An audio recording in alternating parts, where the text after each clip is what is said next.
Presenter sekaligus desainer ternama Ivan Gunawan ramai diperbincangkan lantaran mendadak mengumumkan kelahiran anak pertamanya. Menilik dari sebuah unggahan di akun Instagram pribadinya, Ivan Gunawan terlihat tengah menggendong bayi laki-laki.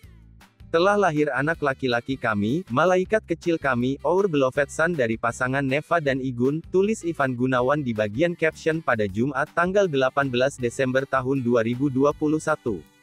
Dalam keterangannya, presenter 39 tahun itu memberi nama Miracle Putra Gunawan. Dia berharap kehadiran putranya itu bisa menjadi sukacita untuk orang sekitar.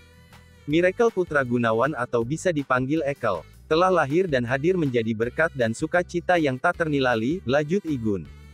Sementara itu di akhir keterangannya, pria yang dijodoh-jodohkan dengan pedangdut Ayu Ting Ting ini mengungkapkan kebahagiaannya. "Ekel, kamu membuat hari aku akan lebih berwarna, we love you forever Miracle," tandas Ivan Gunawan. Terlepas dari caption yang ia tulis, sosok bayi laki-laki yang digendong Ivan Gunawan rupanya adalah sebuah boneka.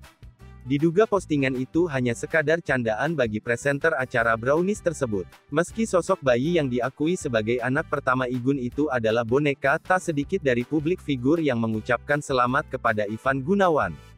Pun tak jarang dari warganet yang terkecoh dengan paras boneka tersebut yang menyerupai bayi sungguhan. Meski bayi laki-laki yang diakui sebagai anak dari Igun itu adalah boneka, Ivan Gunawan rupanya tak main-main untuk merawat. Menilik dari postingan lainnya, Ivan Gunawan bahkan memiliki ranjang kecil menyerupai box bayi untuk menempatkan boneka tersebut.